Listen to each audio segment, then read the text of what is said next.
Би талын хөх чон.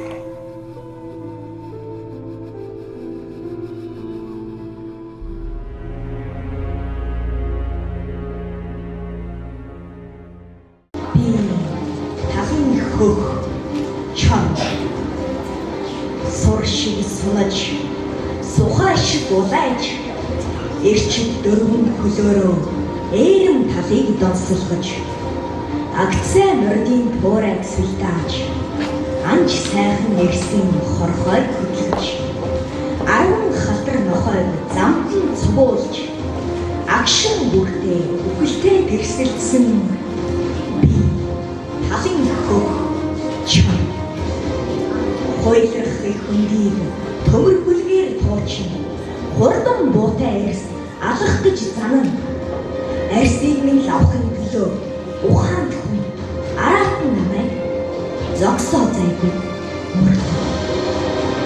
Байгаль намайг бүтээж, төрхийг минь урлаж, байгаа чадлынхаа хэрэг амжуух болсон. Гэвч хүн намайг эзэн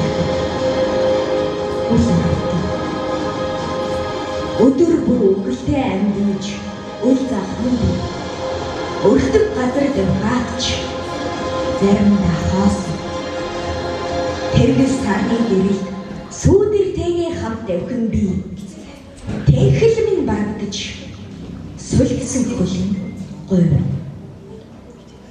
Тэнүүн тал зах хязгааргүй цэлж тэнгэрийн дор би гавганцаар шогшин. Тэмцэл гэдгийн жинхэнэ утга, ялахын жаргал, ялагдахын зовлон. Тэнмэл чон би ясандаа тултал мэдэрсэн. Эрийн чадлаар амьдрах хээрийн хөх чон, эрх чөлөөг хүсэх яруу найрагчтай адил.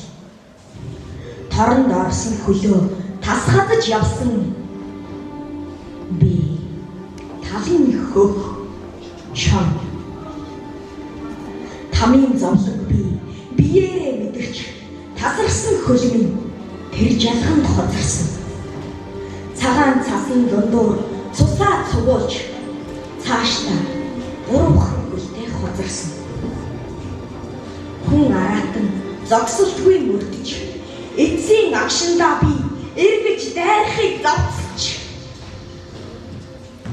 Энэ л удаа эрлэг намайг өршөөлүүлээ. Би талын хөх чон.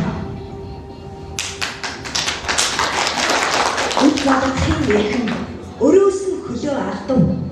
Өнгөрсөн цаг хугацаа хоног мөчүүдийг бодоход